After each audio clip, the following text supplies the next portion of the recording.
Hello friends, welcome. Unity के नई video में आपका स्वागत है। जैसा कि आप जान रहे हो कि हम लोग एसएससी के बदले हुए पैटर्न पर कुछ क्लासेस कर रहे हैं और बीते कुछ समय से आधुनिक भारत के इतिहास के टॉपिक को पढ़ा है। क्योंकि एसएससी, सीएचएसएल, सीजीएल या एमटीएस या एसएससी की दूसरे परीक्षाओं में, रेलवे की परीक्षाओं में मॉडर्न इंडिया से रिलेटेड कुछ क्वेश्चंस ज़्यादा पूछे जाते हैं। अगर हम तुलना करें मध्यकालीन भारत या प्राचीन भारत, तो उसकी तुलना में आधुनिक भारत से प्रश्न ज़्यादा आते हैं। तो हम लोगों ने पिछले कुछ वीडियो में 1947 के तक के इतिहास को पढ़ा था और इसमें हम इसको दोबारा से रिव्यू करते हुए महात्मा गांधी के आगमन से पहले की घटनाओं के बारे में देख चुके हैं। अब आज के क्लास में हम लोग देखेंगे कि महात्मा गांधी का भारत के राजनीतिक परिदृश्य में आगमन किस तरह से होता है। तो महात्मा गांधी के बारे में कुछ बेसिक जानकारी तो आपको होगी ही। महात्मा गांधी के दादाजी का नाम उत्तम चंद गांधी था। और ये गांधी नाम कैसे आया? प्राचीन काल में गंधिक नाम के व्यवसायी होते थे, जिसे आप ये बोलते हैं ना, इत्र, परफ्यूम, सेंट। तो गंधिक नाम के व्यवसायी होते थे, तो उसी से ये गांधी नाम जनरेट हुआ है। महात्मा गांधी का जन्म, उनके माता पिता का नाम, ये सब आपको बताने की ज़रूरत नहीं है, साधारण सा प्रश्न है। महात्मा गांधी जब 12 वर्ष की उम्र के थे तो उनका विवाह 13 वर्ष की कस्तूर से हुआ था, जिन्हें हम आदर के साथ कस्तूरबा कहते हैं। महात्मा गांधी ने अपनी आत्मकथा माई एक्सपेरिमेंट विथ ट्रूथ में कस्तूरबा के संबंध में कई सारी बातें लिखी हैं कि किस तरह से उस साहसी महिला ने महात्मा गांधी को हर जगह पर संबल प्रदान किया और एक प्रमुख सहयोगी के रूप में रही। कस्तूरबा के निधन पर महात्मा गांधी ने कहा था, मेरे जीवन का सबसे बड़ा सहारा चला गया। महात्मा गांधी 1893 ईस्वी में साउथ अफ्रीका गए थे और वहाँ जाकर उन्होंने जो भेदभाव देखा, अन्याय देखा, गए थे वो कुछ समय के लिए, लेकिन लगभग 20 वर्ष तक वहाँ पर रहे।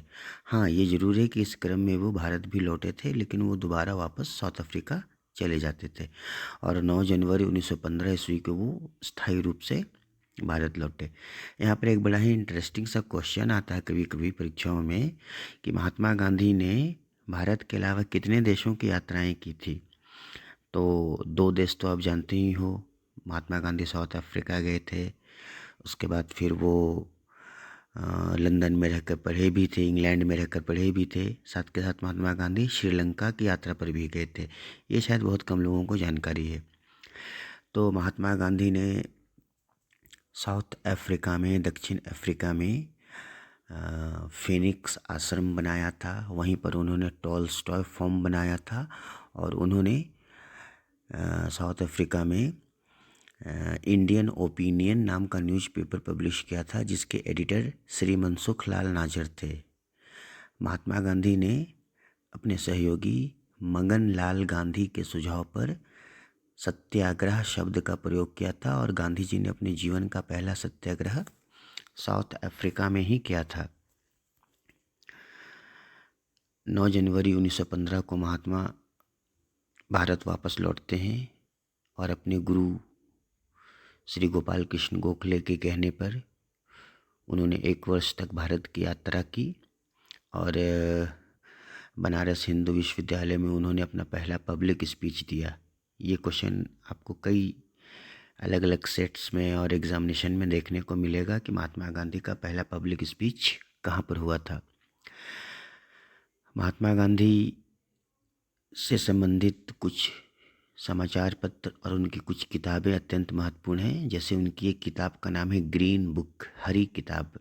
ये उन्होंने दक्षिण अफ्रीका में लिखी थी और ये नस्लीय भेदभाव पर आधारित एक महत्वपूर्ण किताब है। इसके अलावा गांधी जी ने मेरे सपनों का भारत बुक लिखा।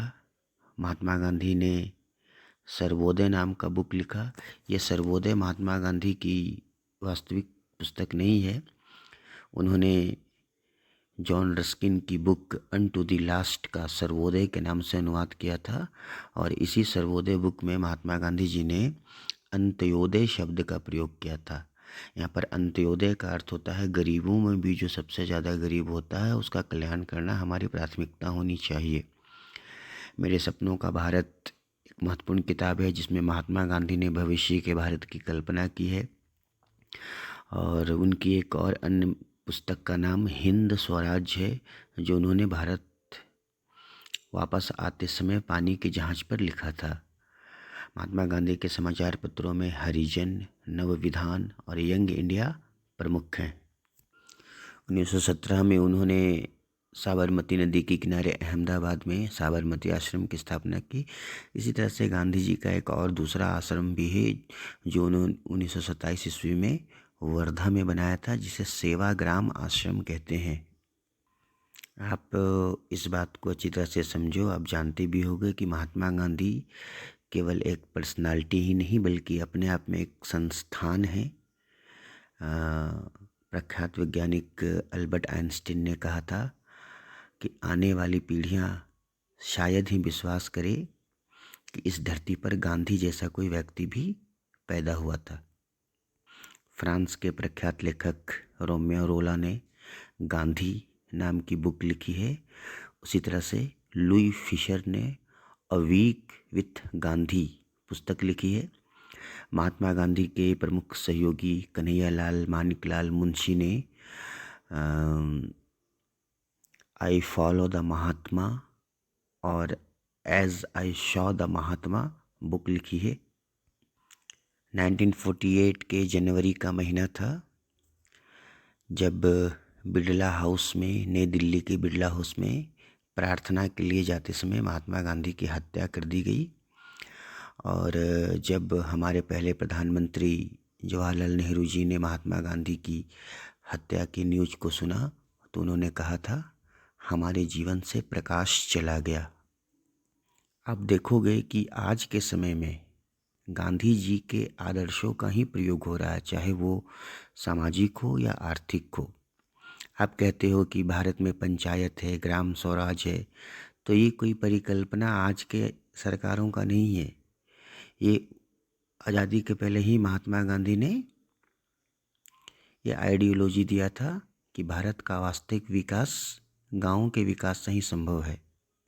और आपकी परीक्षाओं के लिए इम्पोर्टेंट ये है कि हमारे राष्ट्रपिता की, महात्मा गांधी जी की प्रतिमा अगर किसी देश में लगाई जाती है तो कहाँ पर लगा है, किस शहर में लगा है, उस प्रतिमा का उद्घाटन किसने किया है, ये एक सामान्य सा प्रश्न है।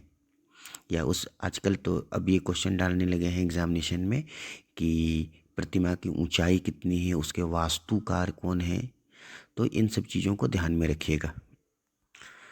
तो अगर कोई बड़े पर्सनालिटी हैं, बड़ा व्यक्तित्व हैं, चाहे वो भारत के हों या किसी दूसरे देश के हों, जिन्होंने सामाजिक, राजनीतिक और आर्थिक क्षेत्र में बड़ा कंट्रीब्यूशन दिया है, उनका जन्मदिन हो, जयंती हो, उनसे संबंधित किताबें हों, तो ये परीक्षाओं में एक स्टैटिक क्वेश्चन बनता है। और ऐसा नहीं होना चाहिए कि जब आप एग्ज़ामिनेशन हॉल में कंप्यूटर स्क्रीन के सामने बैठे हों और ऐसे पर्सनालिटीज से रिलेटेड क्वेश्चन आया तब आपको ये ना लगे कि एक तो क्वेश्चन बिल्कुल नया है, ये हमने पढ़ा नहीं है। बदले हुए पैटर्न के अकॉर्डिंग अब आपको ऐसा करना पड़ेगा। आगे के वीडियोस में हम लोग भारत के बाहर दुनिया के प्रमुख देशों के जो महान व्यक्तित्व हुए हैं और जिनसे परीक्षाओं में प्रश्न आने की संभावना है उसको देखेंगे। तो पढ़ते रहिए, ऑब्जेक्टिव क्वेश्चंस बनाते रहिए और अपने स्टडी ग्रुप में डिस्कशन ज़रूर करिए। Good luck for upcoming examination.